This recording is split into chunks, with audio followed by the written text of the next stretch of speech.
আল্লাহ, এটা আমি কি দেখলাম? আমার ছেলে নেশা করে, আমি কি ভাবলাম আর কি হইল?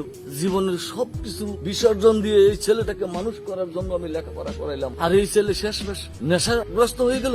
না, এটা কি করে হলো আমি বুঝতে পারছি না। এই ছেলেটাকে বিয়ে করাতে, বিয়ে করালে যদি এই রাস্তা থেকে ভালো রাস্তায় আনা যায় আমি তাই করব। ছেলেটাকে বিয়ে করাবো। দেখি ওই ঘটকটা কোথায় আছে, ঘটকটার একটা খবর দেই।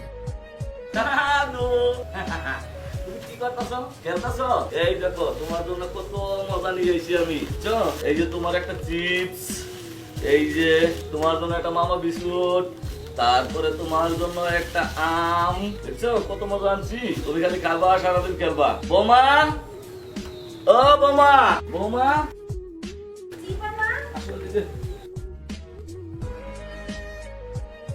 বৌমা, আমার ছেলেটা তো মানুষের মতো মানুষ করতে পারলাম না, ও তো মানুষ হইল, ওকে আমি মানুষ করতে পারলাম না। এখন আমার এই বুড়া বয়সে মানুষের বাড়ি কাজ কাম করি শুধু এই নাতিনটার জন্য। বাবা, আপনি কোনো চিন্তা করবেন